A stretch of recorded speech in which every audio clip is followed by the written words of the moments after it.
Gather round, dads, it's time for a tale. Hand me a book and a warm pint of ale. Let's discuss writing and the literary gods with Dan Roberts on the Dadlit Pod. Welcome to the Dadlit Pod, the literary podcast for dudes who spent most of their Saturday at the sing-along K-pop Demon Hunters showings throughout America, including me. We're doing a special episode. I'm joined by Jamie, J.A. Bryden. Jamie is the author of Ancora. What's the name of your podcast, Jamie? Stories, the true and the fictional. Stories, the True and the Fictional. And he is now releasing a hardcover special edition of Letters from the Emu War with a preface. Is it a preface or a foreword? Preface. Yes, by Yeah, something like yours that. truly, Dan Roberts. I wrote the opening.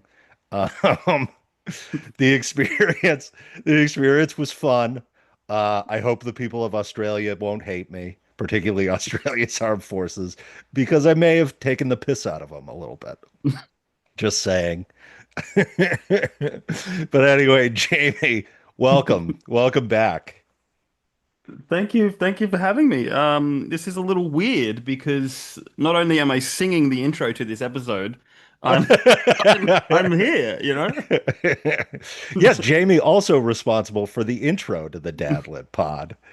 I Yeah. think, well, the story behind that is Jamie posted that he does music, and I was like, Jamie, I need an intro to the Dadlit pod, and you do music. Is that something you'd be open to? And then you immediately got a bug in your ear. And like two Yeah. days later, 2 days later, we had an intro. Yeah. And the funny thing is, no one explains to you that the intro adds, that putting the intro into every episode adds Hmm. doubles the time you spent editing the podcast. Yeah. But it's worth it. It's worth it. Yeah. And I thank Yeah. you very much. It's beautiful. What inspired you to write the beautiful I almost say it's sort of like a bard like call to action. That is how I would Yes. describe it. A fantasy bard's call to action. Well, I did. I sing a little bit Irish in it. Um, that's it. Just felt like it felt like it needed to be. I don't know. Like Dad's like D&D, right? You know, I just had this D&D bug. Yep. Um, and I felt like it had to be like a shanty or something that people could sing along when they're, drinking and just, sitting around a fire or whatever. But I don't know. It came to me like this. This is how my creative process works. It just comes to me. Like you mentioned something, Yes. and if it sits with me, Yes. and I have to do something. Even if it was crap, and I gave it to you, and no, I'm not going to use it. It's done. I did it. You know. I still would have used it, even if I Yeah. didn't like it. It would have been funny for me. Yeah. Yeah. But I did like it, and it's amazing. And of Mm, course, the Dad Lit pod at this point is pretty much an all volunteer effort across hmm the board. So, Jamie, I really appreciate it. And then when Jamie reached out to me and he said the Emu Wars or letters from Yes. the Emu Wars needed a preface. Mm, And given that it is written in sort of a historical documentary format, yep.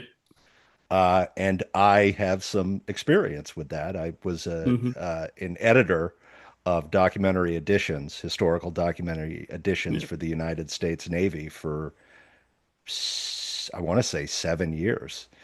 And Wow. so I obviously wanted to do it. And so when you get your edition, the special hardcover edition, you'll get to have a preface by Dan Roberts. That's it. Is it called preface or preface? Probably depends where you are. Like, I'm Australian, so I say preface. you know. Yes. Um, So Letters from the Emu War has caught on and is hot. yes. Is it close to becoming Australia's new national novel? I wouldn't say so. I think our our co- our country likes to bury things. They're probably going to punish me for making making it known, you know. It's like, can we not talk about this embarrassment? You know? I mean, I think the fact that it sells primarily overseas says something, Yeah. you know. You know? It's in a few schools in Australia. I know at least two schools that have class sets. Yeah. But I have a friend in New York who was teaching it to his kids, you know. So What, like his school kids? yeah, school kids. Yeah, he's his teacher, you know. So last I heard from him, he was working on a study guide for it, you know. So That's amazing. it's yeah, so it's conquering the world, but no, here in Australia, we're embarrassed by it. So Yes. um, Um, as I point out in the preface that I wrote, not the first time a civilization has gone to war on birds.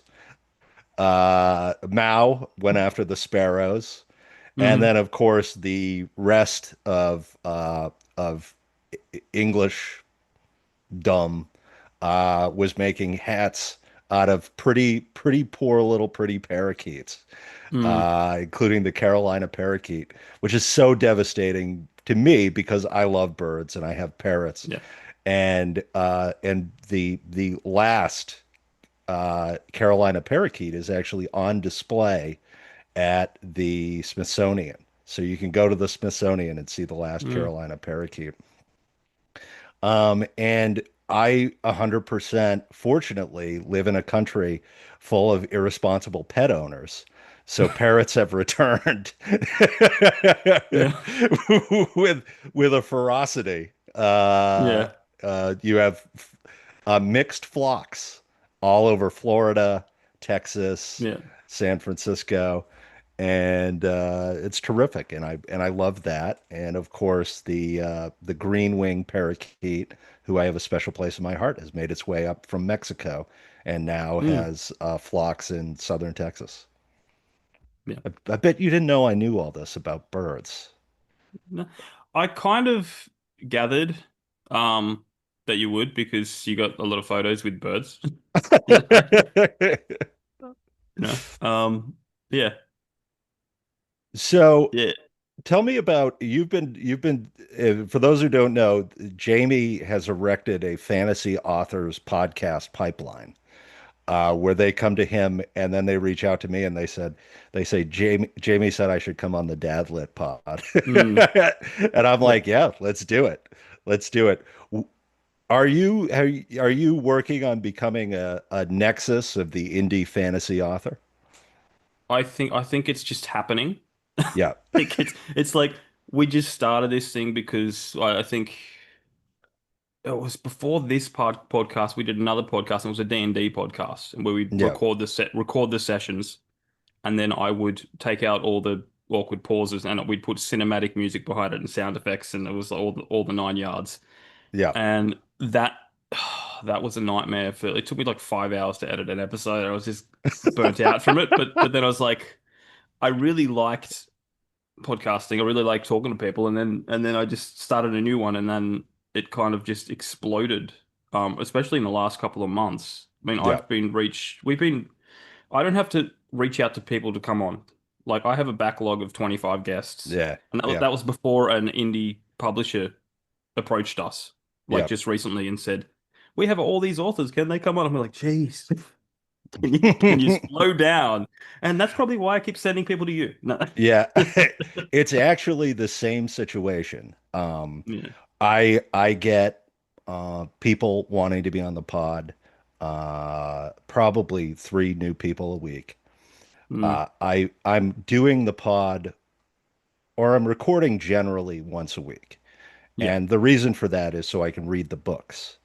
Mm. And also because I'm a dad and Yeah. I already scheduled the pod between 7:30 and 8:30 at night, usually when there's Yeah. not someone from a foreign country. And then if there's someone from a foreign country, I do it on the weekends, like we're doing it. I've got David Aerosmith is going to come on, and he and I are going to do it on a weekend. And then I reach out to people, and because I don't want to lose the indie guys, Yeah. because the indie guys are the dad lit guys, right? Yeah. I mean, that's where it is. That's just the reality, and that's what Mm. we've realized. Like everybody who wants to find something that's like a little off center, that's a little more like traditional, you're gonna go indie. And so to that extent, uh, when I reach out to somebody, like I had the Kristen, the no nonsense or nonsense free editor, and Hmm. the editor from Arc Press, I usually add an episode just so that I can Mm. get them on, Yeah. because I don't want to lose the indie elements of the Yeah. podcast. So I imagine it's the same for you over there. Yeah. Um, I really wish I had the time to read all our guests' authors, but the way we approach it is sell us your book, essentially. We want to get to know Yeah, you, yeah. and then what's your book about? Plug it. And then I have a co-host, Ryan, and 9 times out of 10, he will buy the book while we're recording. You know? So he's the reader, I'm the writer. Yeah. Um, What advice do you give people before they come on your podcast? about coming on or Yeah, yeah. I mean, when people come on the Dadlit pod, I sometimes forget to tell them that we're gonna have a conversation over video because we hmm. should, and but it's not gonna be video. Yeah, And I also try to explain to them that the Dadlit pod is not heavily edited. I don't yeah, edit out the ums and the ahs, and but yeah, the reason for that is, look, you're not perfect, and it's not my job to make you so. yeah, yeah, yeah. That's it. And you shouldn't want to be perfect too. You should want to Yeah, be a normal person. And so I yeah. say, approach it like we just met in an airport bar and we're going to have a conversation about your book Hmm. or your business or what you do, and then we'll go from there. And if it's not entirely perfect, so be it. But people are going to get to know you as a Yeah, person. And I think I asked pretty good questions. So yeah.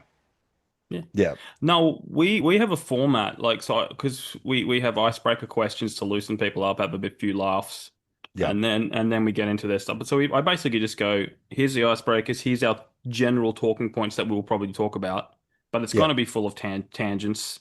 Um, and it's just free flowing. Like we like to put people at ease. Because you Yeah. laugh. Usually with us, you're laughing within the first 5 seconds. It's Yeah. just it's fun, laid back, and then Yeah. you'll probably sell your book. So Have you had anyone come back to you and say that they had a bump from your pod, like a sales bump? no, not really. Um, I've but I know it happens. I know it Yeah. happens. Just from the circles I've run in, there's so many good podcasts, so many live streams going on, and you just see the same people throughout. Like it's a community, Yeah. and you just they tell you that they've bought. Oh, I'm going to buy the book. Oh, I got the book, and then even when I'm on them, I notice a sales bump. Yeah. Um, Especially when I came on to plug Ancora, I saw a sales bump in the Emu War. It's just, it's, I it's made you, Jamie, and I could yes, break you you. did. I could It's break like you. this is the analogy that I have. It's like I'm Keanu Reeves and I've Yeah. made Bill and Ted, and I'm looking for my Matrix and I'm looking for my John Wick, but everyone goes, "Oh, Bill and Ted's really cool." I'm Oh like, yeah. guys, That's I'm my doing other stuff. You know? But no, I love it. I love it. I wouldn't have released a new edition if I didn't, Mm. love it because it is the funniest story, and it was a lot of fun writing. It's the first thing I ever wrote, and it was just so much fun. Yeah, the observable bump that we've Yeah. had Mm. has been John Duffy.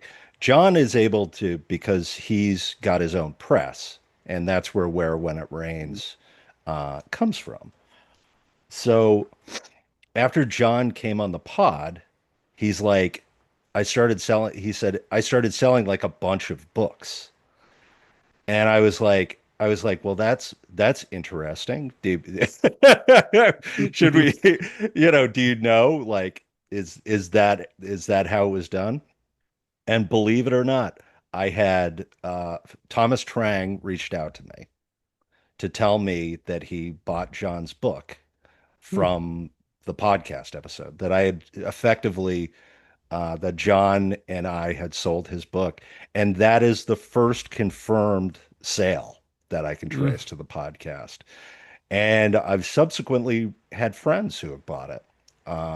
And all sort of like millennial guys our age who had similar experiences and were looking for something like that.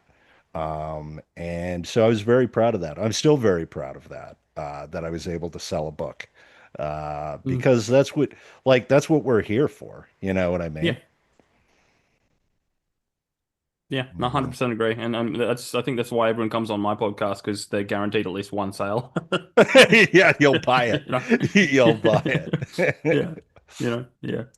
So I've instituted a pretty aggressive policy when it comes to, if I get an arc Hmm. and I really like it, I will not, under any circumstances, if I'm like suggesting it to somebody, give them the arc. It dies with Mm. me.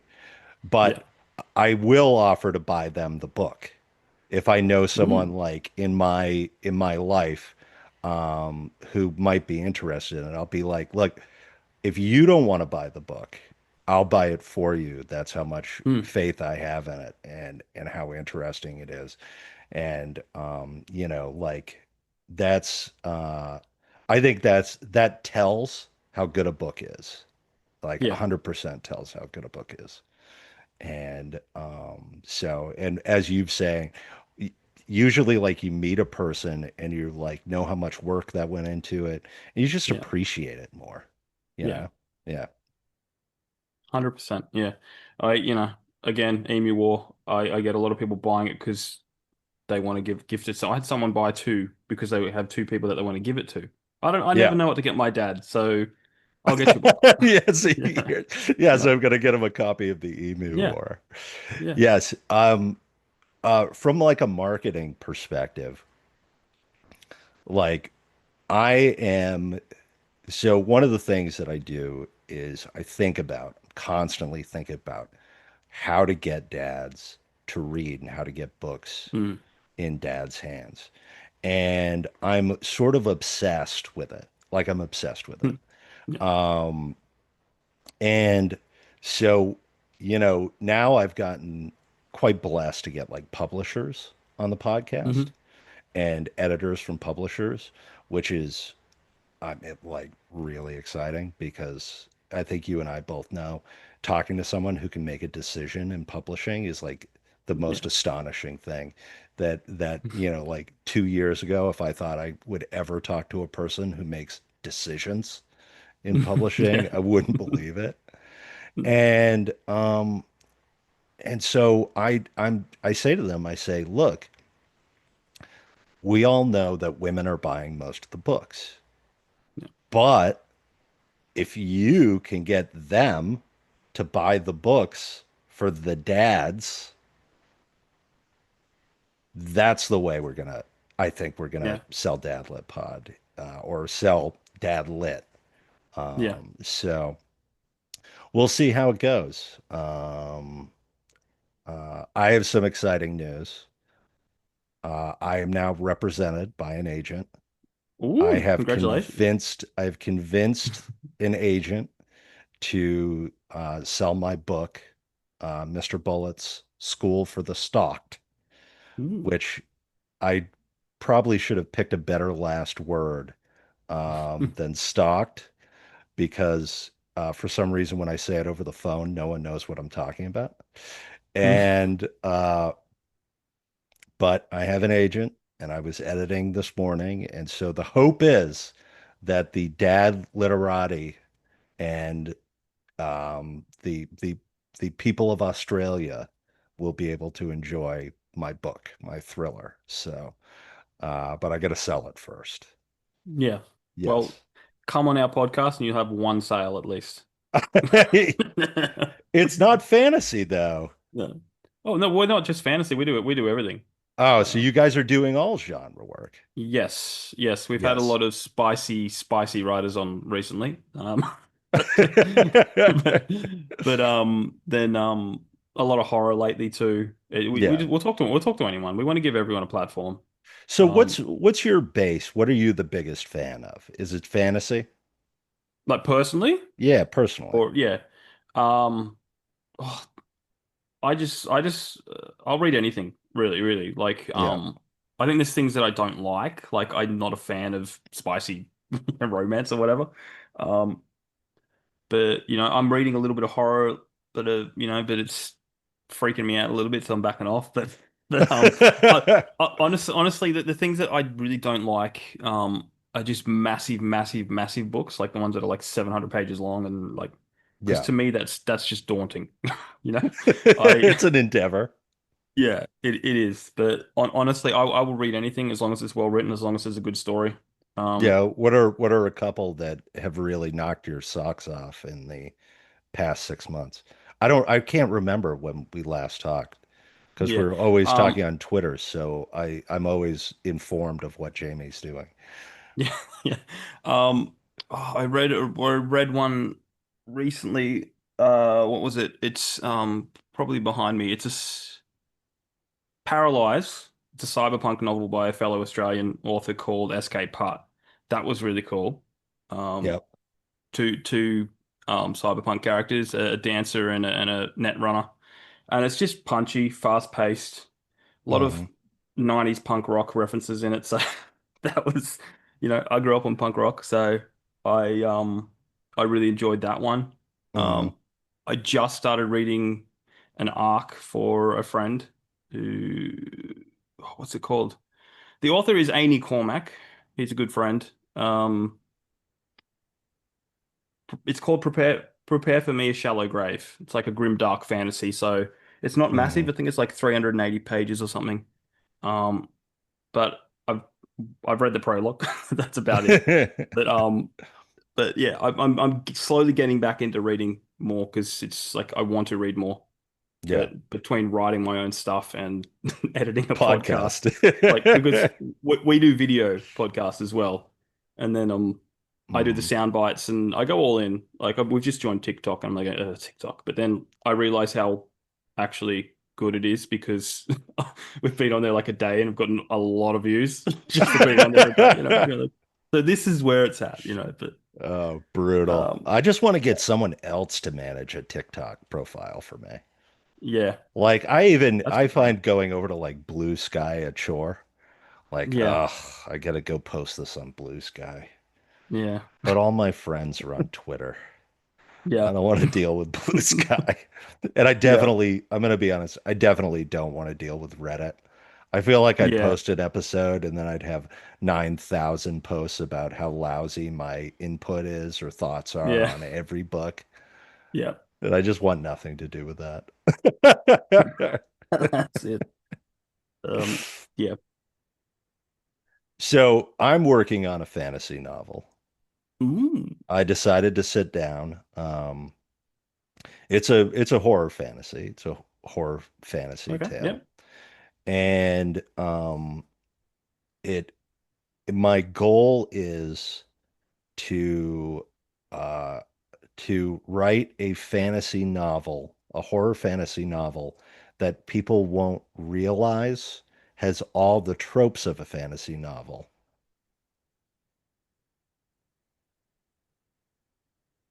and they'll read it and they'll be like, "Oh, this is a crazy horror novel." Mm, The one problem is that the characters are all British. And so I'm trying, and it's set in mm, 1994, a month after the mm. Channel opens. Okay. So, um, the story is a tale of a father and son, because obviously it's told from the Hmm. perspectives of a father and son. And it is about a man who has returned from the troubles in Northern Ireland, and he insists on bringing his father to a commemoration for a World War II battle that his father was involved in the Netherlands during the sort of Bastogne response.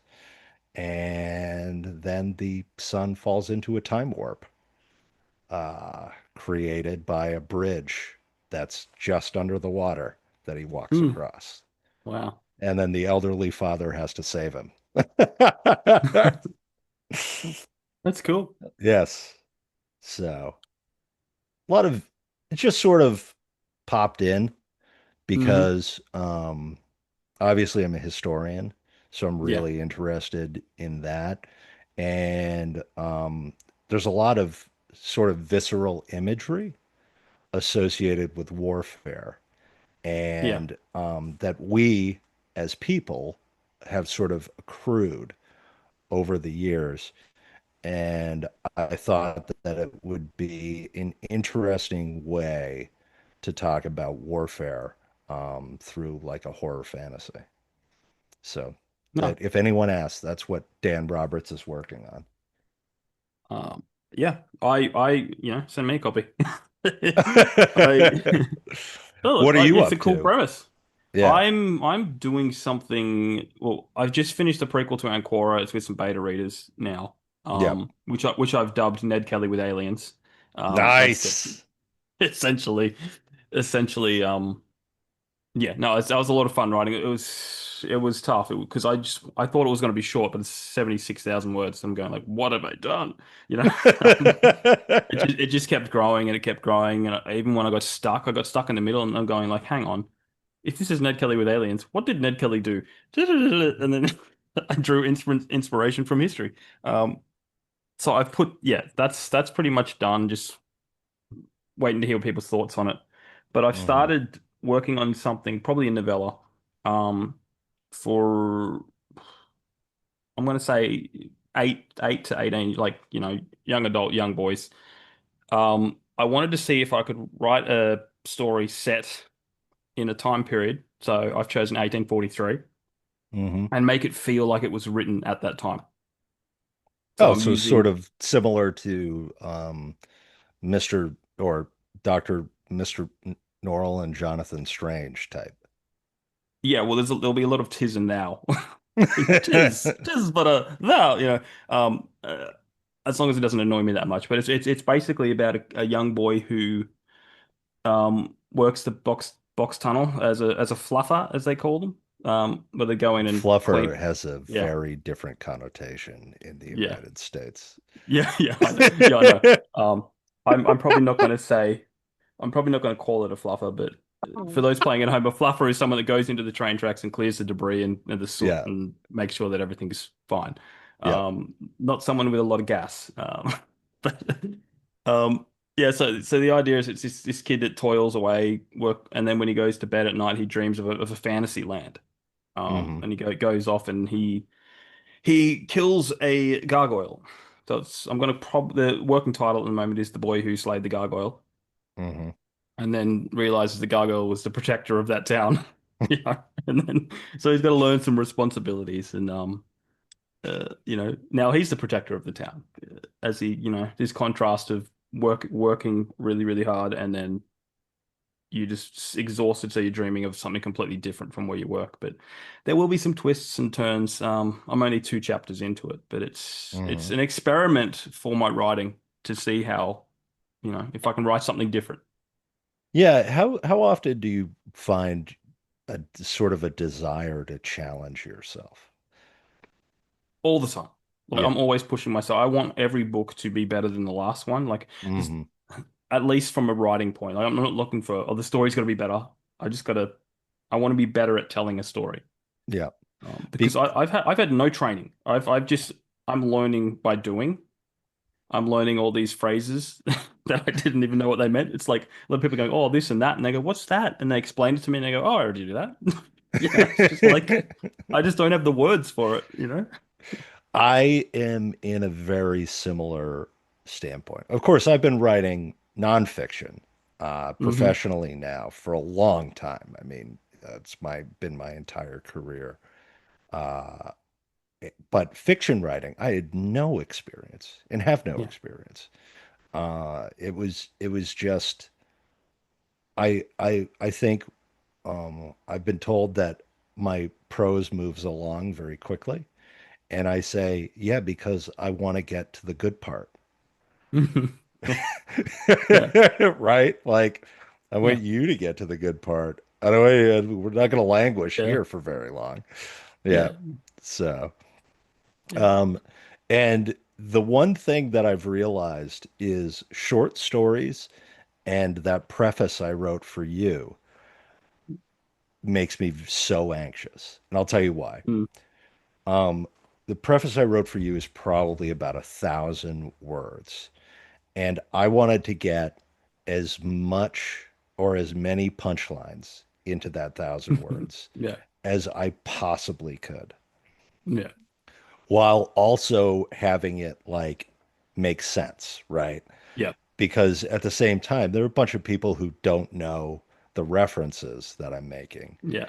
And to like the work that I put into that, like psychologically, was Hmm. so much more intense than when I'm Yeah. writing a novel. Yeah. Yeah. Yeah. Because I'm like, I need this bang, bang, bang, bang, bang, Yeah. bang, bang. Yeah. Yeah. Uh, and so humor clearly, I don't know, you've written a humor book. Hmm. I found it very challenging to just boom, boom, boom, boom, Yeah. boom. Funny, funny, funny, funny, funny. Yeah. Yeah. You know, Yeah.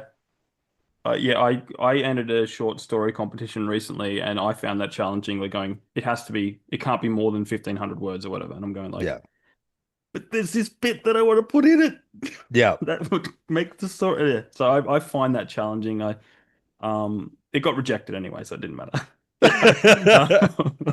But it inspired me. But yeah, I've always been naturally funny, I guess. With writing stuff. Hmm. Because that Emu book, like, there's newspapers in it. I made actual newspapers in it, and I had to find like a word count, like within. I had to tell like a newspaper story within a very small frame, so I had to really push myself on punchline, punchline, punchline. Yeah, Like it's really, the whole book is a really, punchline. yeah, well, yes. This is the challenging thing. And I have ideas for comedic Mm, books, right? yeah. So right now I'm writing,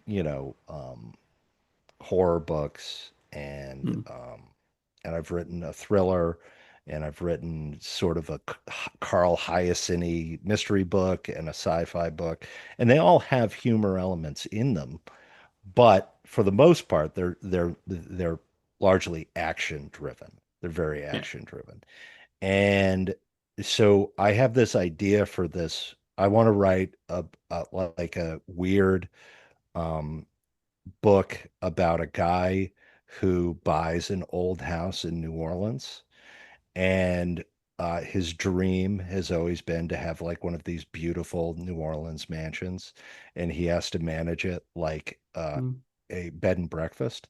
But the problem with it is that he's like an obsessive perfectionist. And what you find in New Orleans is the houses rot because of yeah. and all of those houses were maintained in an era where like labor was cheap.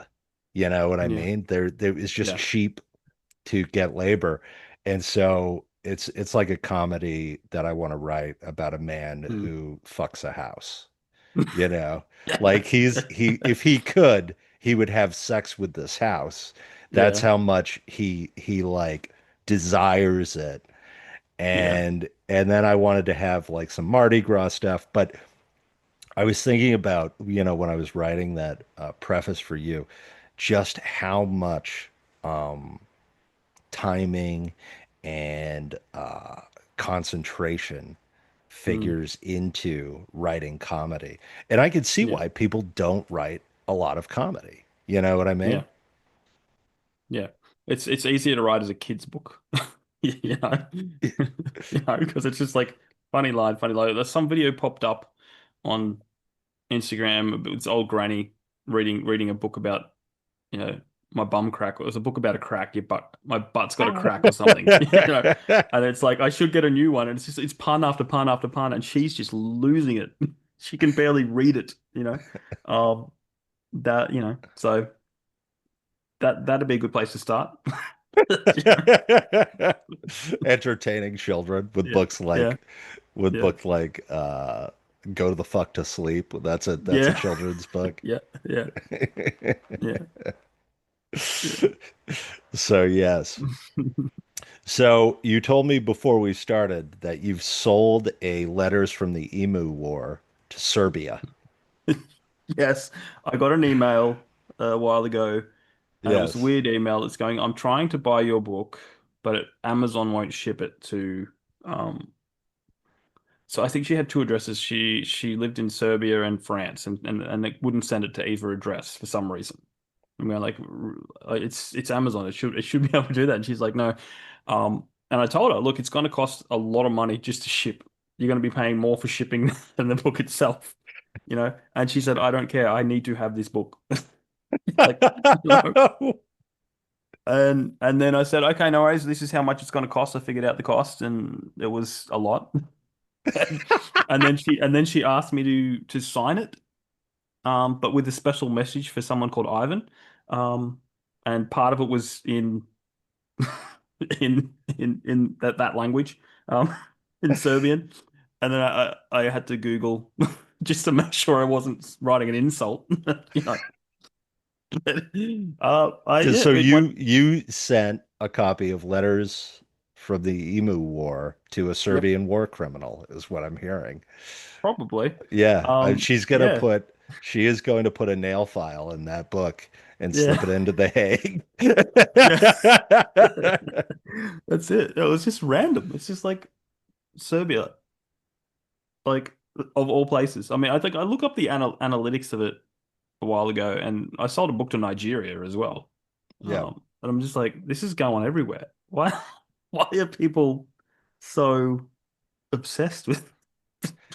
Did you realize, before Letters from the Emu War blew up, that you were basically just resting your laurels on a work of pure gold? I had a feeling that when I did it, because look, if I'm laughing as hard as everyone is reading it, because I was when I was making it, Yes. especially when the art's coming in, I'm like, this is this. I was just having too much fun doing it. I Yeah. had a feeling, but I didn't expect it to move as quick as it did. Like it's been Yeah. like a build. Like it was out a month and a half, if that, and a publisher approached me, to get it for them to publish it themselves, and then they went bankrupt, and then I did it myself. But Yeah.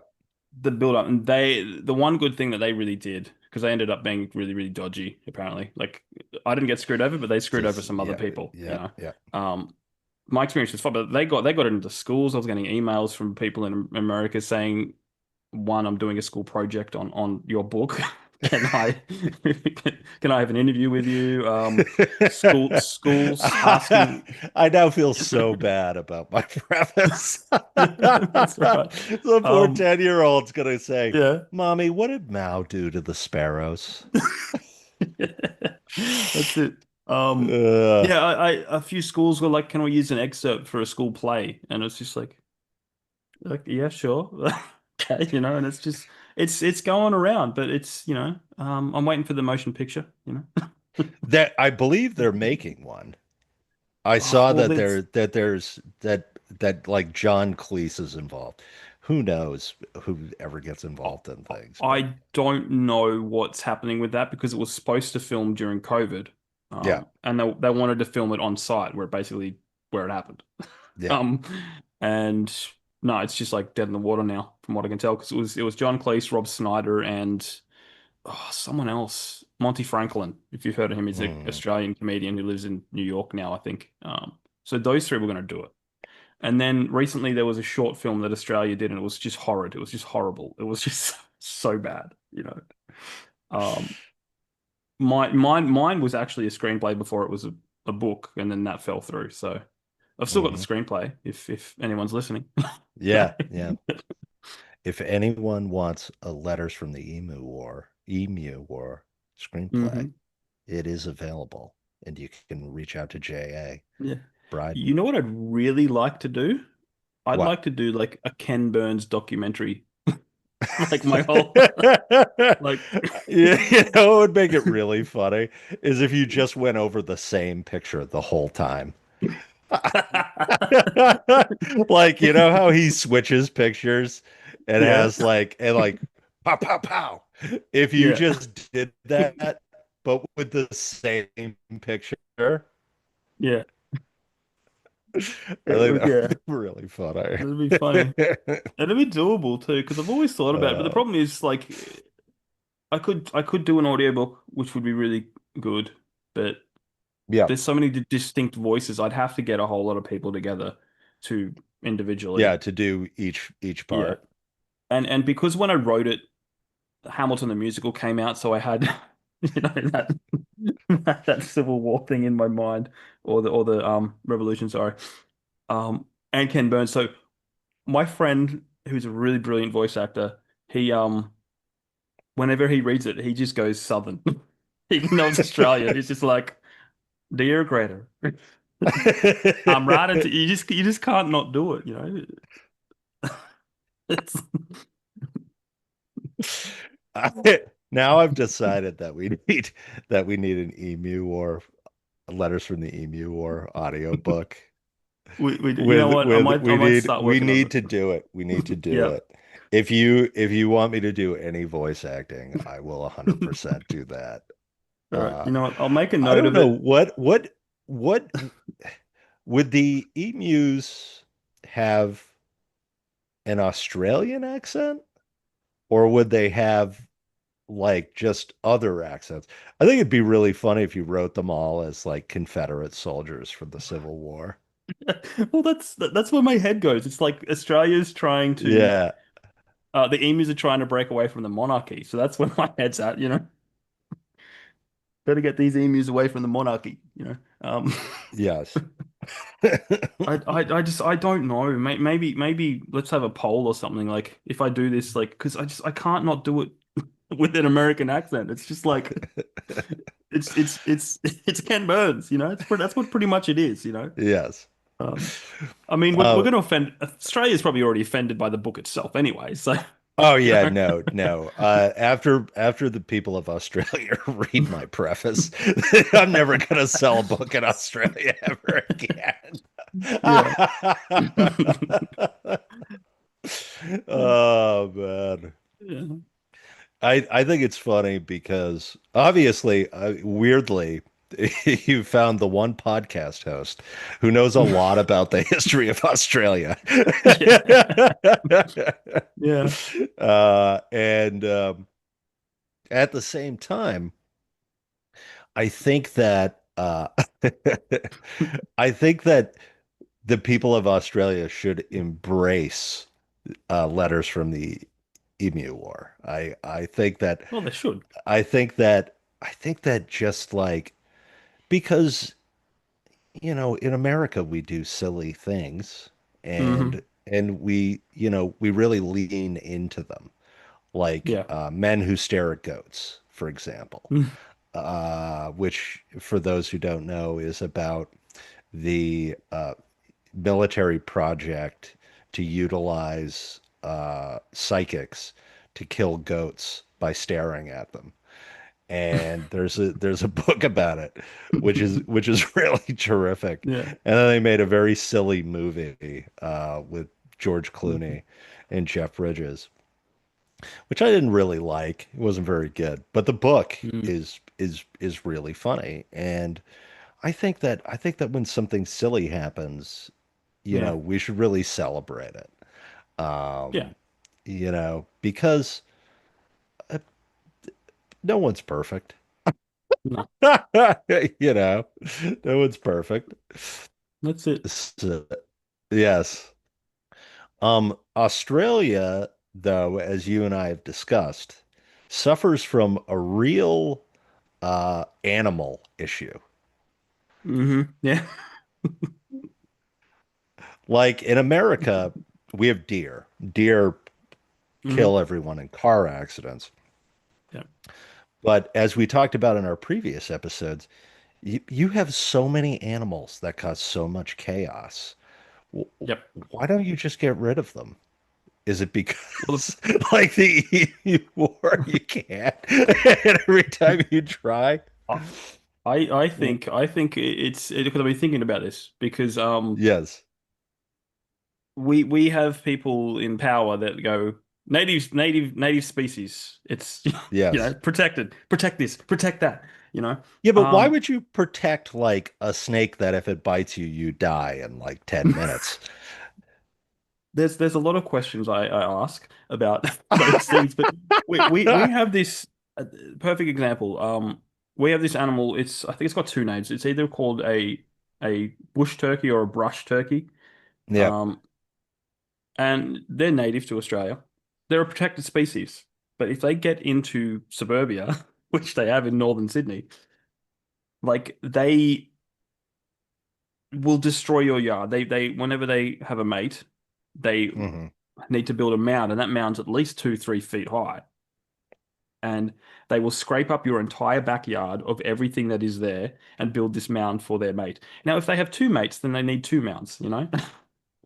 Why Um, would why would why would you protect that?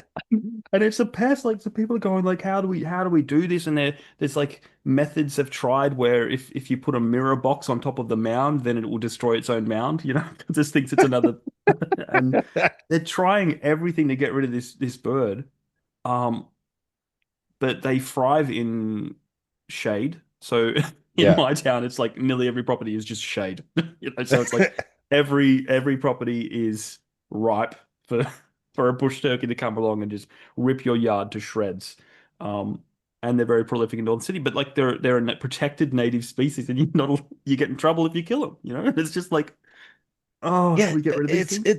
it's weird because it's not like Hawaii, right? Where Hawaii has like eight birds, Yeah, because those birds showed up yeah, like by mistake hmm 2000 years ago and have been there ever since. yeah, But Australia is a big country, man. You guys got a lot of hmm space. yeah, Like a lot of it's not being used. I've seen the videos. yeah, yeah. Yeah. Yeah. Well, in the center, there's like central, there's nothing. So there's a lot of nothing, but there's still so much on the East Coast that like we build up instead of out, you know? Yeah. It's Well, just getting that's annoying. sensible because we do the exact opposite in the United Mm, States. We build out instead of up. And then the yeah, second you do that, all the people that are in the out are like, yeah, you're not building up here. yeah, Don't think you're building up here. yeah, But you're in the mountains, so that's yeah, nice. What do you do yeah. for So, work in up there in the mountain environs? Like what um, is an average Australian doing for work? well, Sydney isn't too far in the grand scheme of things. A lot of people that live up here either work for a RAF base, as we call it, like a um military base nearby. Hmm. um, that my nephew works at. He's learning to be a plane mechanic. Um, Oh, so that's really cool. But so a lot of people, we get a lot of people that when they get shipped around the country, like they when they come to that base, then they live in my town essentially. But there's a lot of it's it's not that far to drive to get to Sydney. I think Sydney's like an hour away. So a lot of people just drive to Sydney and then back sorry, out here. I got an interloper who has An showed up. interloper. It's Yes, you almost want like to you're a say hi? dad. You want to take a picture? You can take one picture and say hi to Jamie. Hello. Okay, you can take a picture with me.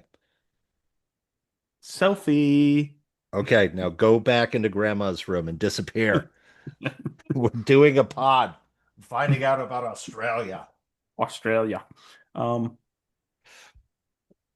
yeah, so yeah, like it's not that far to find work. I mean, I'm between jobs at the moment. I'm scraping by. I'm doing some dog sitting for my sister and all that, but Yeah. it's hard finding work at the moment. But most people that do have jobs, there's stuff around. It's like, factory work and retail and all that stuff. But my town, there's nothing in it. It's just a town with no That's cell just phone towers, no street lights, no shops. It's nothing. that's interesting. Uh, purely because conceptually, I uh, can you hear there's oh, okay. There Twinkle Twinkle Little Star is being Okay. I can't hear I'm it. going to edit this episode heavily. So let's go into I'm gonna count us off. One, two, three. What is your sort of plan for the future for publishing letters from the Emu War? Well, I think obviously I want to do an audiobook now, Yeah. and then put it on YouTube and have that Ken Burns. Obviously, I think that'd be the next step for the Emu War. But if it keeps selling, I may have to write another book in that style. Um, I'm Well, what trying. other silly Australian wars against birds have been Well, undertaken there's none. that Like it's like we learnt our lesson, you know? Yeah, it's just like, okay, no more wars against animals, you know? I've been thinking about doing the true story of, oh, the true in quotes story of what happened to the Tasmanian tiger. I mean, Well, that might yes, be, that I was gonna say. I my yeah, mind immediately goes to Dingo Took My Baby, which yeah, is one of the most interesting stories, by the hmm way. yeah, Uh, and for those who don't know, there was a woman who said that a dingo kidnapped her baby, yeah, and she was prosecuted for, I think, murder, yeah, murder. yeah. And and I think it's still under is do the people in No, Australia still wonder if a dingo did take her baby? no. Well, like most news cycles, when the truth comes out, they don't report it. Um, it turns out she was telling the truth. Like a dingo did take her baby. Like there's evidence, hard evidence that it happened. But they're going like, oh, we won't talk about that. Yes. You know. So the Tasmanian tiger they've talked about bringing back. Tell me about the end of the Tasmanian tiger. Well, I think you I could haven't write looked. a spectacular Yeah. children's book called The Loneliest Tasmanian Tiger. Yeah. Well, there is a movie with Willem Dafoe and he hunts the last one or something. Um, I can't remember what it's called. It's got Sam Neill and Willem Dafoe and he kills the last Tasmanian tiger, Oh. which is a very badly CGI'd Tasmanian tiger. Um, but I haven't looked into much. I haven't looked into it all that much, but I believe like the last one died in captivity shortly after the Emu War. Like it was like late 30s. Um, and now Were you get all they these hopes. just were they just taking them out because they ate sheep and they were like, "Yep, we're gonna I have some I sheep." I heard one that, but I've also heard that they made the settlers hated the sound that it made. Like it was just a really annoying annoying sound, like a horrifying sound, and they just went killing them. Like it's just like have you heard of fox? Yeah, I had a friend of a friend who was like they were camping somewhere and they heard a fox screaming and it sounded like a woman getting murdered. yeah. It's just like, oh, it's just a fox. I'm like, if you heard that repeatedly, you'd want to take it out. So I haven't looked into much about the Tassie tiger. I just know that it went extinct. and that Yep. there's conspiracy theorists out there with shady, shaky cameras going, look, I saw one, You know? But yeah. Well, that's crazy interesting. I Mm. can't believe the dingo actually took that woman's baby. Yeah. No, I think it's happened again since then. Like it's, if an Did animal's they hungry still enough, do they still have dingoes? yeah, we still have dingoes. A dingo is basically just a dog with skinny legs, right? And opposable thumbs. No, it So, has opposable thumbs. well, they're That's very small. terrifying. Well, when the early settlers used to chain them up, they chained them around the um wrists or around their legs, and then they'd flick the latches. They just get out. So they're incredibly smart, and I think what is it? Either their head, no, their head's bigger than the body, or the body's bigger than their.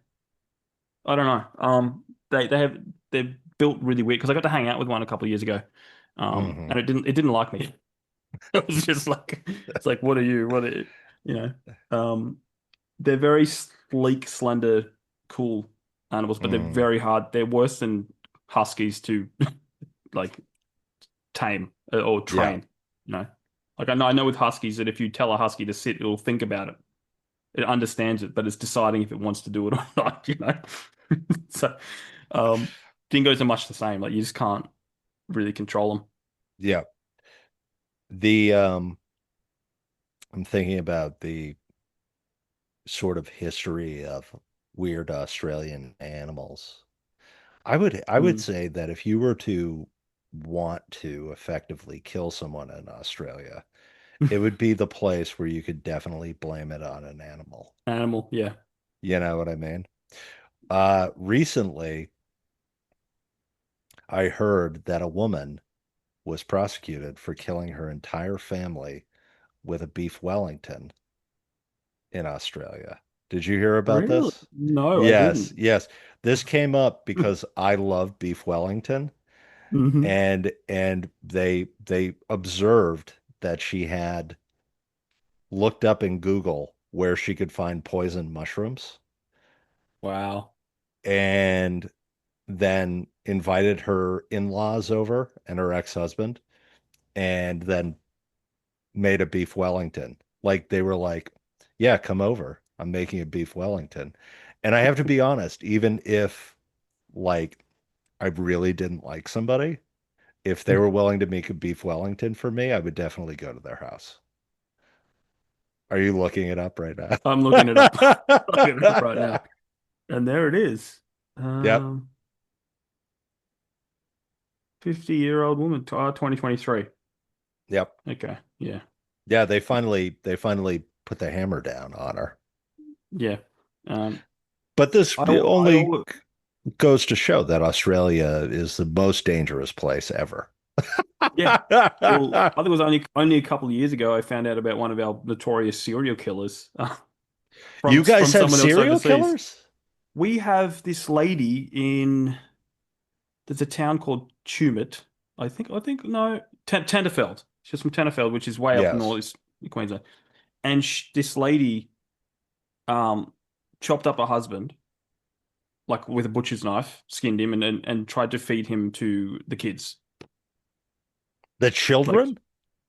yeah, like they tried to feed her dad, their dad, to her children. Like she just snapped. One Yeah. day she just snapped, killed her husband. It was all a blur apparently, but now she's locked up in one of our high security prisons, and she's like the queen there. But it was one day she just snapped. You know. Yes, my father is a criminal defense attorney. He used to be a district attorney, Hmm. which is the prosecuting attorney in the United States. Hmm. And he did a murder trial and he represented a client who was so guilty, this most guilty person imaginable. And she convinced her brother and her lover to take the bus to Maine from New York City and tie her and her semi-adopted son up and then murder her husband because her husband was um, getting busy with a lady from work.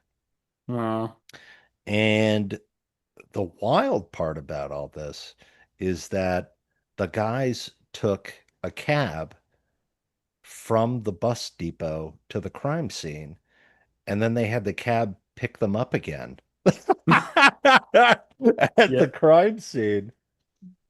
And she organized the entire murder Mm. over the phone while she was at work, where all of her conversations are recorded. Recorded. Yeah. Yeah, and no one bothered to read or listen to the recordings Mm. where she was planning to murder her husband. Yeah. I love dumb Yes. criminals. There was That's one of the worst. But she's was the head of the women's she's mm, in the women's prison in Maine. She's like yeah. the big Yeah. honcho now Yeah. in the Yeah. prison because obviously she's doing life for premeditated murder. Yes. Mm. Hmm. There's I think it would have been 20 25 years ago roughly. I think I was just out of school. So someone killed someone and then stuffed them in one of the bins and Hmm. then floated just chucked it in the river and let it float down the river. So when they found the body, um they used their own bin, you know, so they could link it to the back to the house. It's just like, you know. Wait, did they had a registered bin that they threw in the river? Every bin that we have here for our houses like has a number on it. It's I think it's a way that they, you can't get your trash, emptied twice or whatever, you know, but so it just linked it straight back to the house. Like you can tell, like especially when it comes to Oh man. crimes of passion, Yeah. you can tell it's a crime of passion because they just don't think about, So here's my well, we'll go with this. This is my last question before we plug the book again. Is Australia one of these countries where they actually put someone in prison, or is it like Scandinavia where you're in prison for murder, but you're Yeah. really just, like in a college dorm room that isn't It's that different from an average Scandinavian apartment? it's changed a lot over the years from our colonial days, from the prison hulks and you know, Yeah, where they it just put it you on a boat it yeah, in the harbor. I cram you in a little yeah. I do have stories about that, but no, it's not that. It is pretty fluffy. I'm going to say that it's not hardcore. I mean, obviously the high security prisons will be a little bit different, but Yeah. I had a mate whose dad was a prison officer, and like they'd be like, some of them would be like, oh, just let him out for the day, as long as you come back. Like I know at least one prison that was like that. You know, um, Yeah, why is it that that flies in Australia, but in the United States, if we did that, that guy would just go out and murder somebody and come back and be yeah. like, or he wouldn't come back, but he would definitely go out and murder somebody and steal their car Well, and drive to Mexico. I mean, the joke that a lot of people make is that we're basically just an open air prison anyway. Like our country is just, you know, Yeah, where are you uh, gonna go, buddy? yeah, where are you gonna Yes. go? And we have that much surveillance, so it's yeah, you know, it is a vast contrast because if you go to our prisons, especially one of the ones that are closed, they have a big board of telling you attempted escapes, like people that have tried to escape from our prisons, Yeah. and some of them are the funniest things you've ever read in your life. There was one guy that skinned it somehow. He somehow got a kangaroo skin and he put it on him and he started bouncing like a kangaroo. And then the prison guard is bored and he's like, "Oh, look, kangaroo, I'll take a pot shot." And he shoots at this kangaroo and the skin falls off and the guy sticks his hands up and he's like, "Oh, it's just me." And that's a recorded attempt, prison escape Mhm. attempt. So yeah, uh, I'm going to Australia one day. One of awesome. these days. I'll be terrified every second I'm there. Like when I was in South Africa, I went to South Africa Mhm. and my wife and I went hiking. And when you go hiking in South Africa, you have to sign in, and they have a big board that Mhm. lists all the things that will kill you on that hike. It is nine different snakes that will bite you and you'll die. Mm. Yeah. And they're like, if you get bitten by one of these snakes, you really want to let us know which one it was. Like 100% tell us which snake it was Yeah. because we need the right antivenom. Editor. Yeah. Yes. And so when we went to visit the movie Zulu about Ah, Rourke's yes, I know. I Drift? know. Yep. Yeah, Yep. yeah. So we went to Rourke's Drift. This was a long time desire of mine, and I was obsessed. I had to go to Rourke's Drift. Mhm. And it's in the middle of KwaZulu-Natal. And we stayed in like an Airbnb in this ranch that had horses, and you could rent the horses and they'd take you for a ride. And we went for a ride on the horses. That was the first time that we felt like semi-safe, even though I'd never been on Mhm. a horse in my life. And the reason was because a snake was definitely not going to bite me when I was on this horse. Yeah. So Jamie, plug the new edition of Letters from the Emu War Mm. with preface by Dan Roberts. Well, it is out probably now. It's out where I live tomorrow, as time of recording. It won't be on Amazon because Amazon don't do the really cool hardcovers like I did. I went through Ingram Spark, so it's going to be probably Barnes and Noble and all the other places. Hmm. I'll have links on my website, bryden.com, but it turned out so beautifully. Um, Yes. it's got the sleeve.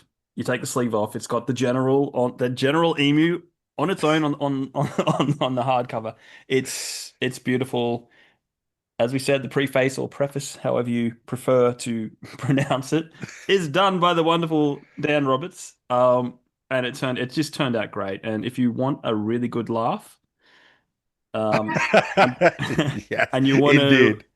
if you want to read a book that's written from the perspective of emus, um, please check it out. It's been a lot of fun. It's been a lot of fun.